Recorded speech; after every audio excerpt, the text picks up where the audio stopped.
कानून अंधा होता है।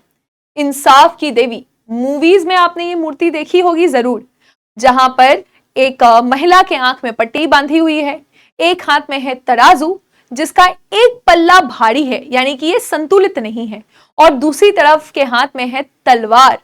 क्या मतलब है इस मूर्ति का, कौन है ये, और साथ ही साथ नई भारत की इंसाफ की देवी कैसी दिखती हैं?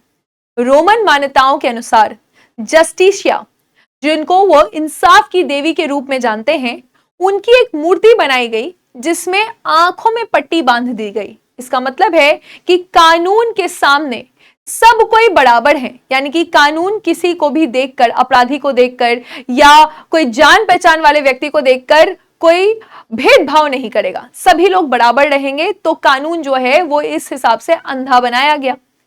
तराजू में एक तरफ का पल्ला भारी रखा गया, इसका मतलब कि न्याय का पल्ला हमेशा ही भारी रहेगा, यह संतुलित नहीं है।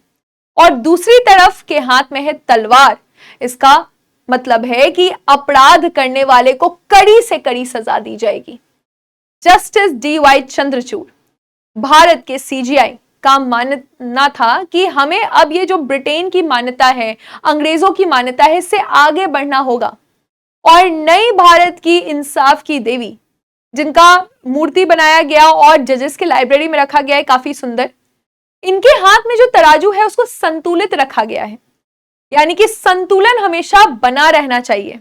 और दूसरे हाथ में तलवार नहीं है, संविधान है, यानी जिसको भी सजा दी जाएगी वो संविधान के अनुसार दिया जाएगा, आंख में पट्टी नहीं है। आज नए भारत में जब हम कानून की बात करते हैं, कानून व्यवस्था की बात करते हैं, तो ये अंधा नहीं है, ये सभी को बराबर की नजर से देखेगा। यह है नई भारत की इंसाफ की देवी।